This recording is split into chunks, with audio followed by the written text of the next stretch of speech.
I am so excited to welcome you to our next segment of Elements to Elevate in honor of the World Health Day. Biohacking is a relatively new word in the English dictionary that was added in 2018.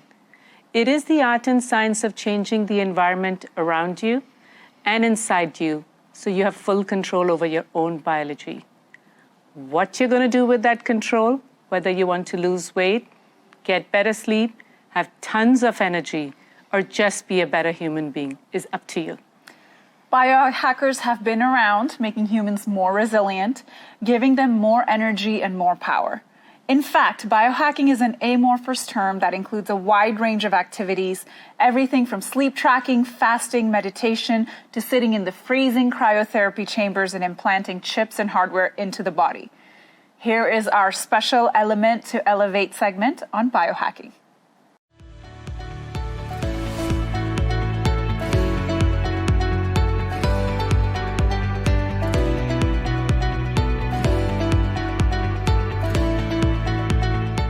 Hi everyone, I'm Dr. Rupam Khanna.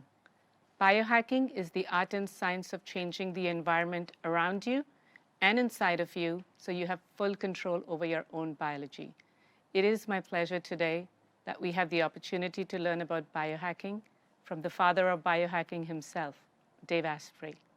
He is a New York Times bestselling author, founder of Bulletproof Coffee, and the host of Bulletproof Radio. He just released an amazing book on fasting called Fast This Way. Dave, welcome. It's my pleasure to be here, and thank you for using the original definition of biohacking. In 2018, it got added to the English language as a new word in the Merriam-Webster's dictionary. And my name's in the definition, but they made it more boring. So you used the right definition. So awesome. Oh, I'm a fan. What can I say? It shows. I would really like to thank you not only for the passion you bring in your work, but also taking the time to share it with others. Now, biohacking, as you explain in your books, can be a no-cost, low-cost, or an indulgent investment. Money is definitely the energy that gives us choices. It can range from simply fasting to doing a $100,000 stem cell treatment.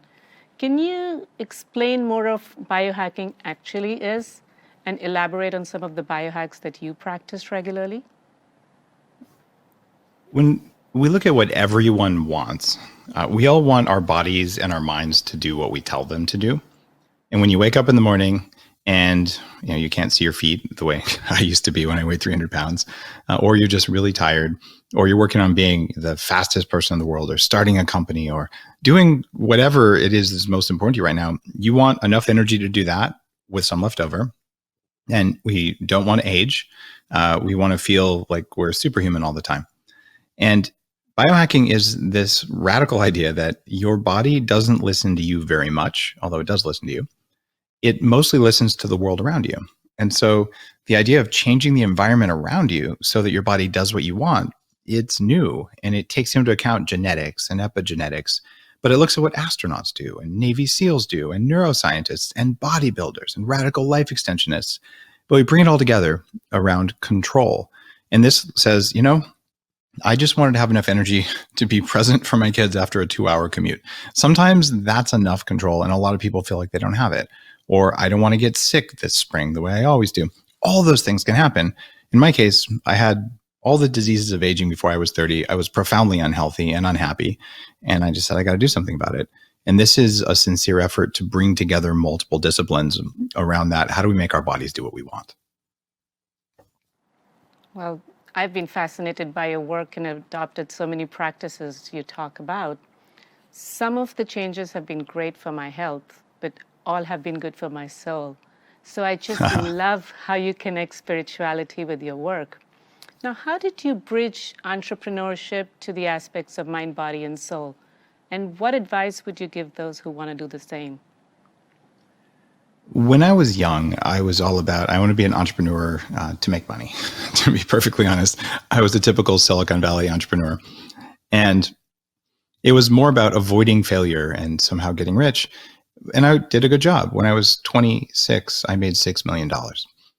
And I lost it when I was 28. And when I had $6 million, I looked at a friend at the same company where we all made more money than we should have. And I said, I'll be happy when I have 10. And so I tried wealth, and it doesn't make you happy.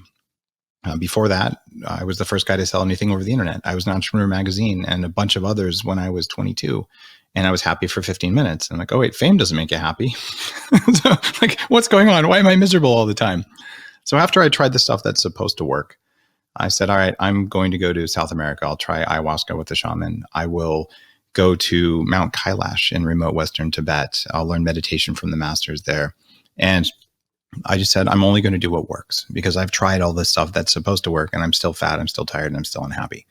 And I just became focused on measure and improve. And what that leads you to always, if you're looking at the data, is you have to account for the spiritual aspects of being a human. Even Abraham Maslow, with Maslow's hierarchy of needs, he died before he could publish the final step on the hierarchy of needs. We all need food, shelter, safety, and all that sort of stuff. But the final step was actually transcendence, where we are wired to evolve ourselves and to become better people. It's part of what we're here to do. So if you're an entrepreneur, it can be an expression of that. But anytime you start a company, you put some of your energy into the company. And if your biology is wrecked, or your emotional life or your spiritual life are not working very well, your company probably won't work very well. So your company is a reflection of your own energy. So all the entrepreneurs I know who become radically successful and stay that way and are happy, they put a lot of investment into their own personal development. I don't think you can do it without doing that. 100% agree. And that's one of our missions here at 180, is to really simplify mind, body, and soul for people, because it's really not that complicated. We can make it to be, but we can simplify it. Now, you strive to live a healthy life until you're 180 years old. In your book, Game Changers, which is my personal favorite, you summarized your findings after interviewing some of the world's leading minds. Any pointers on that? Well, it's really tempting when you're figuring out what you want to do to find a guru and do what they say. And I've certainly followed different people for different periods of time. The danger in that is that what works for one person may or may not work for you. You have different genes, different backgrounds, you may be a different age, different who knows what. So what I said, well, what if I ask 500 people, 3 most important things, people who've done meaningful things in the world? And then I statistically analyze the results and come up with what do they do in common. This all stems from something I call strategic laziness. And it's the driver of all human innovation.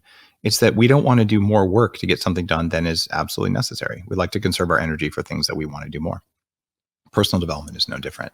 So I thought, I'm going to study what these guys have to say, because then I can use that knowledge and I can use it in a way where instead of following one person, I'm following advice from a bunch of people. And in the book, there's about 40 something different laws or rules that you can follow. And someone's going to read it, and 3 of the rules are going to stick out to them. And it'll be very meaningful for them. So it wasn't my best-selling book, but it was my highest reviewed book. People who read it said, oh my goodness, I found the thing that I was missing and I'm doing that. And it was what I needed. So I think that book's had a really positive impact. Thank you for mentioning it. No, it's like I said, it's one of my favorite books, and it always sits on my bedside along with that Think and Grow Rich from Napoleon Hill. So I do refer back. That's high praise. And like you said, it's no one size fits all, and we have to customize it for our own selves. And so how do you recommend we find what truly works for each one of us and not go into the herd mentality of blindly following the trendiest diet? Well, I believe in one of the rules from Game Changers, and even something I talk about in Fast This Way, which is the newest book. It's you track what you hack.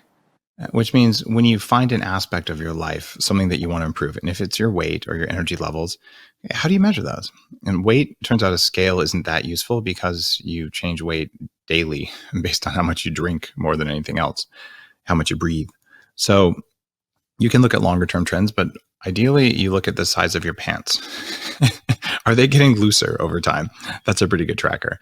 So that's one thing to do, but you also must look at how you feel. As an example, when I was a young man and I'd hit 300 pounds, I said, I'm going to lose this weight. It's the most important thing in the world. So I looked at what they tell you to do. I went to the gym an hour and a half a day, 6 days a week, religiously, no matter if I was sick or had final exams, it didn't matter. I was going to go. And I did. I went on a low fat, low calorie diet. And at the end of this 18 months, I still weighed 300 pounds, but I could max out all the machines at the gym except for two. And I was strong but fat. I still had, double extra large shirts. And I was so frustrated. And my thought was, maybe it's because I'm eating too much lettuce, because I already stopped eating the dressing and the chicken. And one day I just realized, looking at some friends, they're all eating double Western bacon cheeseburgers and French fries, and they don't exercise, and they're all thin, and I'm not. What I'm doing actually isn't working, because I am doing it.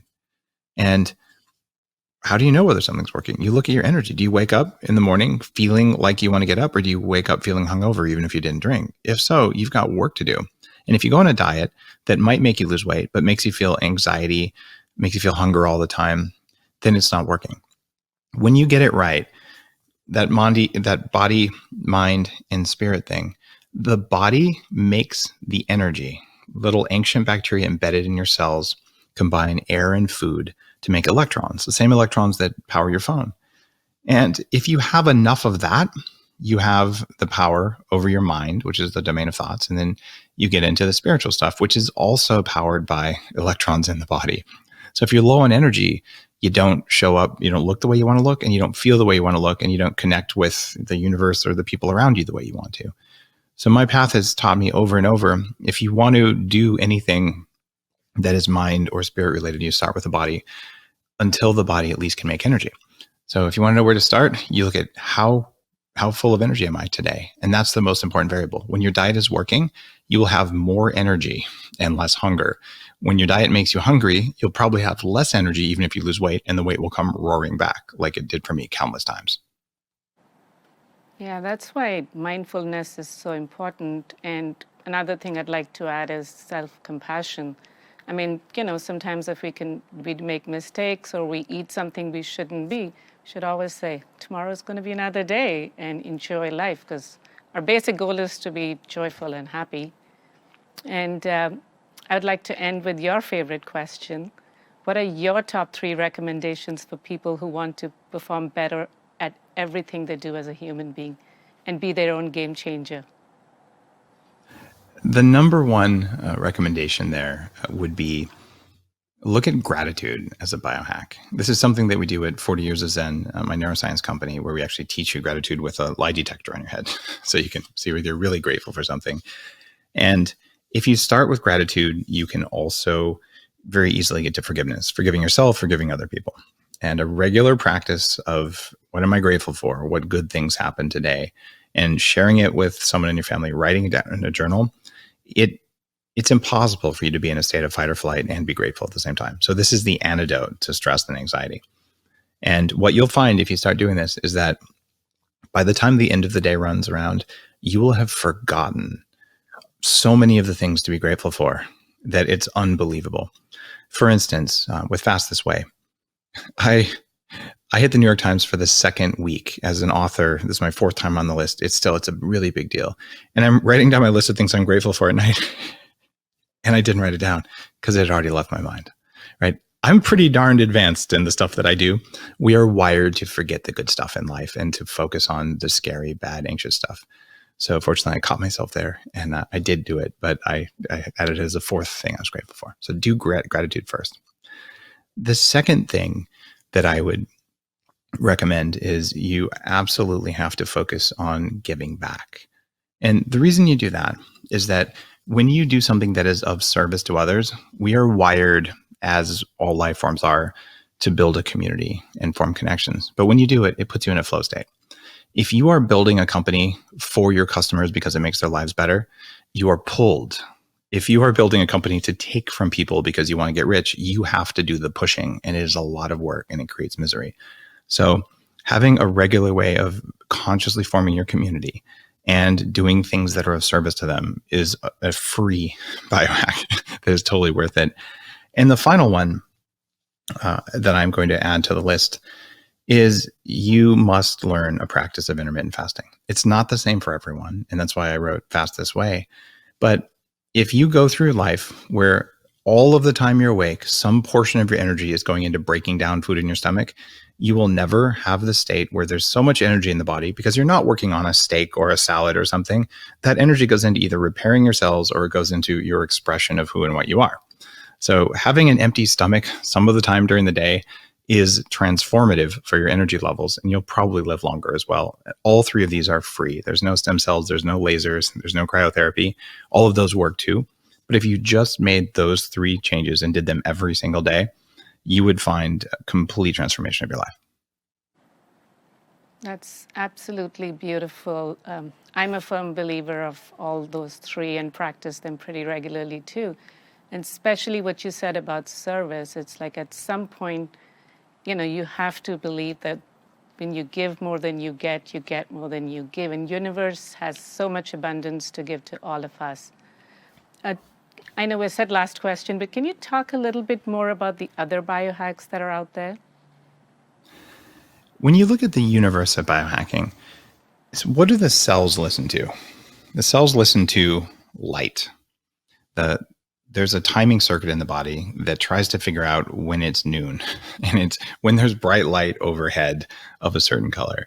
And it looks for sunrise, which is red, sunset, which is red. And if you're sitting there at night brushing your teeth and you have bright lights on, you're breaking the timing system of the body.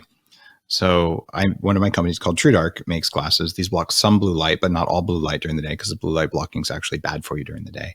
But there's glasses at night that I wear, or I dim the lights a lot.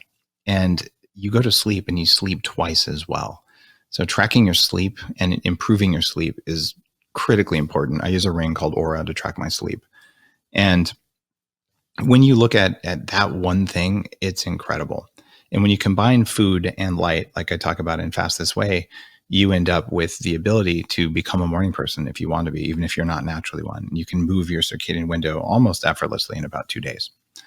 When you look at the other things that are really big biohacks, there's some interventions now with peptides and lasers and stem cells. We can go in and radically heal and transform and make the body and mind younger than they were before. The realm of cognitive enhancement, from things like 40 Years of Zen, my neuroscience company with neurofeedback, EEG stuff, all the way just to taking cognitive enhancing nutrients like the stuff I make for Bulletproof, or some of the pharmaceuticals that improve cognitive function. If you're out of energy and you're tired, there's a way to hack it. And sure, you have to eat the right stuff and get some sleep, but you can improve your ability to get things in and out of your memory. And it's none of this, that kind of cognitive enhancement stuff is terribly expensive. When you get into the realm of lasers and stem cells, you can buy a car for a lot of that stuff. The good news, though, is that over time, all the things that are ridiculously expensive and almost unavailable today, the stuff that I write about in some of my books, it becomes publicly available. And if that sounds hard to believe, go back about 35 years, which is a long time, but not that long compared to the length of your life. We had cell phones that were $40,000 and took up the trunk of your car, and they were $25 a minute. You can buy a cell phone that's millions of times better and faster and has data access for $1 in Africa and pay $1 a month for service. So this is 35 years of progress. What is aging going to look like? What is making our brains work as well as we want going to look like? Well, it's coming really fast. And I've spent 20 years working with anti-aging nonprofits, working at Bulletproof, working with various startups, working on cracking the code of making our bodies do what we want. And we're at a renaissance time for that. So I want people to have hope and understand it's coming. Your ability to live longer under your own power, feeling good, looking good, and being who you want to be for decades longer than you think is here. Absolutely. I mean, biohacking itself could be a new word, but it combines so much of the ancestral knowledge that it ties everything together, so it makes so much sense. Back in the days, they didn't have this fancy names and stuff for it, but it worked, and we didn't need as many doctors or pharmaceuticals or medical companies back in the days. So, well, the ancients were also biohackers. They were on our path. They were saying, well, we don't have sensors, so we'll take some of it. You guys live in a cave for 20 years and tell us what you find. Write it down and give it to the next generation. You do that for 500 years, you learn stuff. So our powers of observation and pattern matching over multiple generations are incredible. So what biohacking is doing is validating a lot of the ancient knowledge that was maybe looked down on from the West. So now it's been validated, but there's all sorts of new stuff coming, and that's why it's such an exciting time. I think it's bringing it back better than ever, because it's integrating the traditions with the modern technology and combining the two. So I'm super excited. I think it's the best time to be on the planet right now.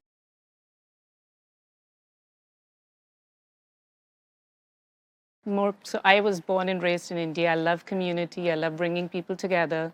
Moved here at the age of 26. I've been practicing dentistry for over 20 years. And I'm like, we need to do something like I did Tony Robbins, all these different things. I'm like, we need to do something more than ourselves. And that's where this mission came from. Our, of course, long-term goal is to have more live events and getting just the knowledge out there. Yeah, live events are tough with COVID right now. The biohacking conference, I've had to move it 3 times, but it's in its 8th year. So, what can you do? Well, I'll be there for that soon too. Awesome. Well, I look forward to seeing you there, and keep doing what you're doing. It's important to spread this knowledge and have communities around it. It is, and I think it gives me so much joy. Also, I feel it's so important. Like when I learn and I share it, it just reinforces it. The best way to learn is to teach, right? I mean, I will email you maybe, but the book, Your Game Changers, I actually made notes of it. So when I go back and I revisit it, I'm like, wow, did I read it there? But something happens when you actually, document it or teach it. That's the way. You are so right. Well, thank you so much for reading my books and learning and sharing. It's awesome. That's what we're all here to do. It's my pleasure and honor. Thank you. Well, I'll look for your email. All right. Thank you. Thanks. Bye, Rupam.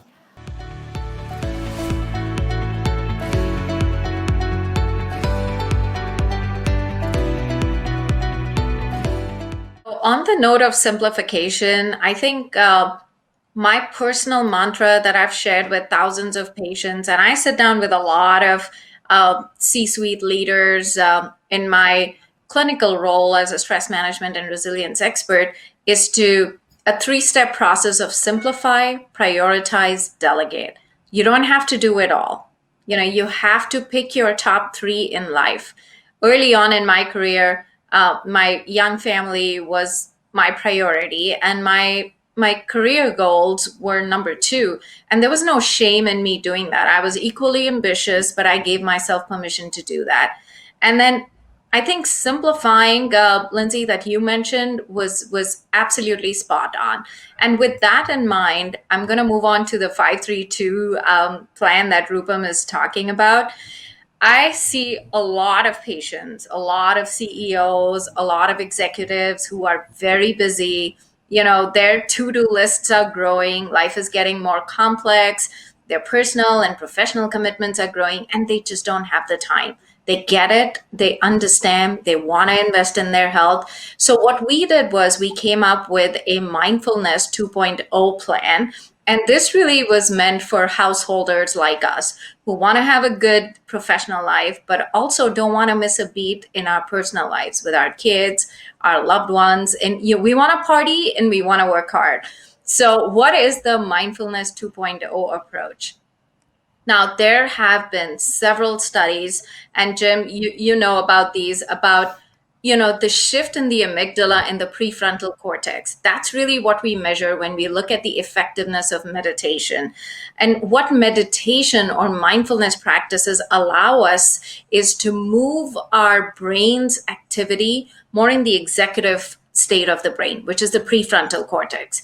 In other words, this is the CEO of the brain, where brain asks very high order questions. Am I growing from this experience? Am I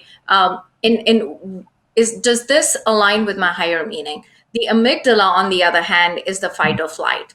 And anytime we are in the state of amygdala hijack, the prefrontal cortex just kind of shuts down. So the 532 is a 4 minutes plan. When I sit down with a lot of my colleagues, learners, residents, patients, everybody is short of time. I say, all right, we just need 4 minutes and we need intentionality and commitment. And that 4 minutes is a dedicated practice of 3 key principles of mindfulness on gratitude, mindfulness on compassion, and mindfulness on acceptance. So basically, it's a series of activities all day long. When you wake up in the morning, 90 seconds before you step out of bed. 90 seconds, not a whole lot of commitment, but 90 seconds, we want you to close your eyes, take deep breaths. That's the time you want to be aware of your breathing. And then think about 5 individuals that you're thankful for. That's the 5 of the 5-3-2 plan. Bring them serially in front of your eyes. This is a silent practice. This here is prime real estate. And you got to choose who's going to sit in there. Because if we just analyze who sits in our brain, it's all those people who should never be a part of our lives. They are the ones who usually occupy our brain. So this practice is a reminder when you wake up in the morning, you choose who sits in your brain for 90 seconds. I typically think about several loved ones. You can think about your teachers, people who've helped you at work, your pets. I think about janitors who cleaned our middle school and allowed us to have a clean place to relax ourselves. So be creative with this practice of gratitude. 90 seconds is all it takes to get your brain in the prefrontal cortex. The 3 then is a practice of compassion. So throughout the day, for 30 seconds, this practice actually literally requires 30 seconds or less. You identify strangers and you silently wish them well. COVID world, all of us with our masks, it's best that we do it silently. You don't want to freak people out. They have no idea you're working on your neuroplasticity. So 3 people, strangers, there are 2 very key unifying factors for all of us on the call today. So Rupam, myself, all of the panelists, we are all very precious if we look at ourselves through the eyes of our loved ones. And we all have emotional owies. We're all emotionally hurting in our own different ways, but we are. So there's something very unifying about humanity, that we are precious and we're all hurting. That's why you pick strangers, knowing that that's the connection that you have with the strangers. And then finally, the 2 is the remaining 2 minutes.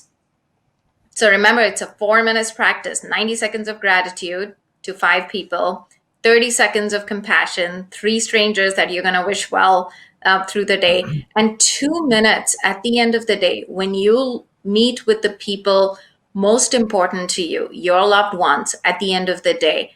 You've got to give them 2 minutes of your undivided attention. I know it sounds like, really, how big of a deal is that? But think about it when you get back home, totally consumed by a hard day's work. You're like, everybody, just leave me alone. I'm so consumed that I don't want anybody around me. For me, typically, I would say like 12 years ago when I came back home, I wanted the dirty shoes to be picked up from the mudroom. Why the heck were there dirty dishes in the kitchen sink? And why was everything helter-skelter, right? In relationships, we tend to have a lot of threatful presence. We love our loved ones when we fall in love with them. And then a big part of our life we spend in improving them, right? I mean, honey, I love you, but, and then just fill in the blanks. I wish you did this better. You snored less or whatever, just fill in the blanks. The third kind of presence we have with our loved ones, the second presence is logistical. So we have 2 boys, 17 and 13. And trust me, between my husband and I, it's a frantic text exchange. Who's picking the kids, who's taking them to classes, who's fixing dinner, who's doing this, who's doing that. So we love each other, but our interaction tends to be very logistical. There's nothing rejuvenating in a logistical relationship, trust me. So the 2 minutes is a reminder to ourselves to have affiliative presence with our loved ones. And there are 2 key components of affiliative presence. Let's not improve our loved ones. Let's not improve them. And let's be kind to them. Say something creative and nice to them. Trust me, the first time you do it with your family, they're going to look at you with suspicion, like, that doesn't sound like himself, or mom is acting weird. How come she's not correcting me or asking me how long I've been on my device? It's kind of weird. But it is liberating. And we have tested this program in thousands of patients. And this is a sure enough recipe for rejuvenation and relationship. And if you ask me, that none of us, it doesn't require you signing to a yoga studio, buying new yoga gear. Although, I mean, I'm looking for excuses to buy new yoga gear. So if that works for you, go for it. But you don't need to for this plan. It's 4 minutes of a plan you can do on the go. You don't need to have special skills, and it fits into busy householder lifestyle, and it works. And it's intentional, where you're absolutely making that effort. And you're right about the 2-minute thing, because the 30 seconds like reminds me of doing a plank for 2 minutes. You're like, 2 minutes, I got it. And then you really go and I'm like, what? It's only like 60 seconds. And so I actually had a question for Anjali, because I don't even want to move away go from ahead. the topic, but I know we have to. This was fascinating, and I'm never, ever just stumped, and I am right now. To be most productive, do we need those 5 people to be different every day in your recommendation, or could it be the same 5 people or repeat of them at some point? Same question with 30-second strangers. So thank you, Nikki. This is the number one question I get from my patients. I should have addressed it proactively. You know what? This is the power of your choice. You can have it be the same people, or, let's say like today, I had an amazing experience with an IT colleague who helped me with another interview with one of the corporate magazines that I was a panelist on. And sure enough, he's going to be in my gratitude practice tomorrow. He totally saved me from a big snafu today. So you can be creative. You don't have to be very prescriptive. And that's the power here. It's up to you. With the 30 seconds rule, honestly, I do this with my patients every day. I do it every day at work. It's all different individuals. Because if you're bringing the same people in your mind the next day, then they're no longer strangers, right? I mean, these are people you know. The idea is to think and really pick strangers and think about what unifies you, what unifies humanity across the globe. It's the fact that we are all precious and we're all hurting, irrespective of the professional roles we play, irrespective of our bank balances, irrespective of our worldly sort of success metrics. So thank you for asking that question.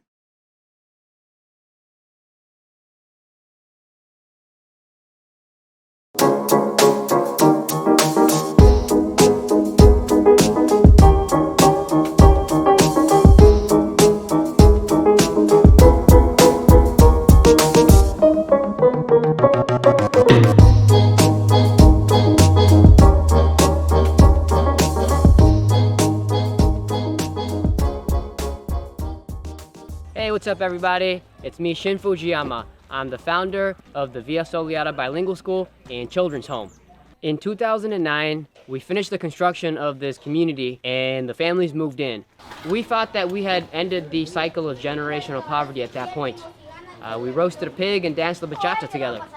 However, we quickly realized that it was only the beginning. At one point, we were struggling with an unprecedented level of violence, civil unrest, and natural disasters all simultaneously. And at that point, I wasn't sure if the organization was going to survive. I thought we were maybe even going to shut down. When we started to partner with Brighter Children, everything changed. When we started the school, we had just 48 students and just 3 grades. We grew the school, and we now have over 270 students, all the way from preschool through high school. Brighter Children has been sponsoring 150 students here at the school. And today, in the year 2020, now Via Soleada, which came from the poorest shanty slum in the community, which used to be the most violent community in this part of the city, is on track to becoming the most educated village per capita in the entire country of Honduras. A group of students who attend the Via Soleada Bilingual School live in our organization's children's home. They live with us because they either don't have parents, they have been orphaned or abandoned, or have been separated by their families for one reason or another. These kids come from difficult situations. Some of them have been abused and neglected. Others have been tortured. Some of them have gone through sexual abuse. In the worst cases, rape. We have one child who was tied up and tortured during his first years of life. Here at Via Soleada, not only are they healing and recovering, they are also given an opportunity at an excellent education.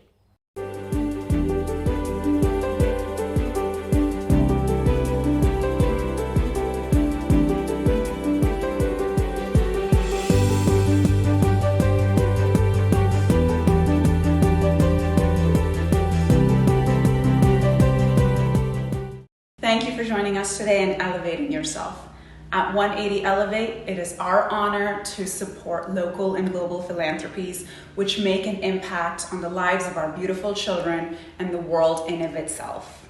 If you would like to consider joining our philanthropic mission, please donate on our website at 180elevate.com.